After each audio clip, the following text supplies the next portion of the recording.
दोस्तों दूरे फिशा अपने घर के बाहर अपने अब्बू के साथ खड़े होकर अपनी छोटी बहन का इंतजार कर रही होती है कि अचानक से उनके इलाके में 2 ब्लैक वीगोस की एंट्री हो जाती है। वहाँ खड़े हुए लोग हैरान और परेशान रह जाते हैं। तो ऐसे में फर्स्ट गाड़ी से दानिश तैमूर निकलकर बाहर आते हैं। उनके पीछे उनके 2 बॉडीगार्ड भी होते हैं। वहाँ आसपास खड़े हुए लोग वीडियो बनाना शुरू कर देते हैं। पहले तो दानिश तैमूर इन वीडियोस बनाने वालों का इलाज करते हैं। वो अपने गार्ड से कहते हैं कि अगर किसी के हाथ में भी मोबाइल फोन नजर आए तो मेरे से पूछे बगैर इन्हें गोली मार देना। वो फिर दूरे फिशा के अब्बू की तरफ मुड़ते हैं, उनसे कहते हैं कि क्या हाल है अंकल, पहचाना मुझे? फिर वो उनसे पूछते हैं कि क्या आप अपनी बेटी का सदका उतारते हैं? तो जब वो कहते हैं कि क्यों, इसके जवाब में दानिश तैमूर कहते हैं कि उतारा करें, नजर लग जाती है क्योंकि आपकी बेटी मुझे पसंद आ गई है। दूरे फिशा के अब्बू कहते हैं कि हम शरीफ लोग हैं, यहाँ तमाशा करने की जरूरत नहीं है। जिसके जवाब में दानिश तैमूर कहते हैं कि तुम में कोई गुंडा थोड़ी हूँ। वो कहते हैं कि मैं भी शरीफ आदमी हूँ और इतनी देर में आपको अंदाजा तो हो गया होगा कि तमाशे से मुझे कोई फर्क नहीं पड़ता, लेकिन आपको पड़ता होगा। तो आए अंदर चल के बात करते हैं, चाय पीते हैं, पानी पीते हैं और बैठ कर आराम से बात करेंगे। दूरे फिशा के अब्बू हालात के मुताबिक सही फैसला करते हैं और दानिश तैमूर को अपने घर में ले जाते हैं। लेकिन एक तौर पे देखा जाए तो दानिश तैमूर जबरदस्ती दूरे फिशा के घर में दाखिल हुए होते हैं। अंदर जाते ही दूरे फिशा के अब्बू दानिश तैमूर से पूछते हैं कि क्यों आए हो यहाँ? तो दानिश तैमूर कहते हैं कि अभी आपको मैंने बताया तो सही, आपकी बेटी पसंद आ गई मुझे। तो दूरे फिशा के अब्बू दानिश तैमूर को मारने के लिए खड़े होने लगते हैं, लेकिन उनकी बीवी उन्हें रोक लेती है। ऊपर दूरे फिशा और उनकी छोटी बहन परेशान हो रही है कि आखिर घर के अंदर चल रहा क्या है और दानिश तैमूर यहाँ क्यों आए हैं। दानिश तैमूर कहते हैं कि अंकल आप तो बात समझ ही नहीं रहे। आंटी आप मेरी बात सुने, मैंने अंकल को बहुत प्यार से कहा कि आपकी बेटी मुझे पसंद आ गई है, मैं उनसे निकाह करना चाहता हूँ। वो कहते हैं कि आप हैसियत की फिक्र ना करें, वो तो मैं रातों रात तब्दील कर दूंगा। जिसके बाद दूरे फिशा के अब्बू और मजीद सख्त गुस्सा होने लग जाते हैं। तो दूरे फिशा की अम्मी कहती है कि बेटा ऐसे शादी थोड़ी होती है, तुम महक को नहीं जानते, महक तुम्हें नहीं जानती।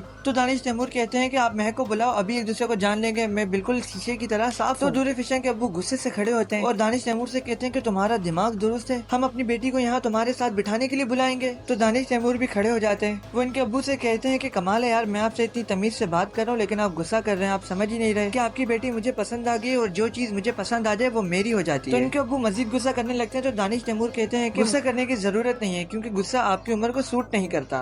वो ये सब कह के वहाँ से चले जाते हैं। जिसके बाद दूरे फिशा की फैमिली अपने चाचू की फैमिली के साथ घर में बैठी हुई, वो सब परेशान होते हैं कि आखिर करें क्या। तो दूरे फिशा के चाचू ये मशवरा देते हैं कि पुलिस में FIR कटवा देते हैं, मगर उनकी चाची ये कहती है कि जो अमीर लोग होते हैं इनके हाथ भी बहुत लंबे होते हैं, फायदा नहीं होगा, थाने के चक्कर लगाते रह जाएंगे। दूरे फिशा के अब्बू भी यही कहते हैं कि बेटी का मामला है, थाने में बात नहीं ले जा सकते। जहाँ पे दानिश तैमूर की जिंदगी का दूसरा रुख ये होता है कि उनके अपने अब्बू से भी नहीं बनती। हालांकि वो एक अमीर बाप की बिगड़ी हुई औलाद है, लेकिन उनकी अपने बाप से भी नहीं बनती। वो महक के घर से वापसी में जैसे ही अपने घर में दाखिल होते हैं, इनका सामना इनके अब्बू से हो जाता है। वहाँ पे इनकी काफी अनबन होती है, जिसके बाद दानिश तैमूर गुस्से से अपने कमरे में चले जाते हैं। अगले दिन उनके अब्बू ऑफिस में परेशान बैठे हुए होते हैं। तो ऐसे में दानिश तैमूर के बड़े भाई ऑफिस के अंदर दाखिल होते हैं। ये लोग आपस में यही मशवरा कहते हैं कि दानिश तैमूर का हमें कुछ तो करना पड़ेगा। ये डिसाइड करते हैं कि इस वक्त तक दानिश तैमूर को यूं ही रहने देते हैं, वो जो कोई भी हरकतें करेगा हम उसे संभाल लेंगे। तो आपको क्या लगता है, दानिश तैमूर की दूरे फिशा से शादी होगी या नहीं? हमें कमेंट्स में जरूर बताना। ये सीन एयरवे डिजिटल के बनाए गए ड्रामा कैसी तेरी खुदगर्जी के एपिसोड 2 के सीन है। मजीद ऐसी वीडियोस के लिए हमारे चैनल को सब्सक्राइब करें और इस वीडियो को लाइक भी कर दें।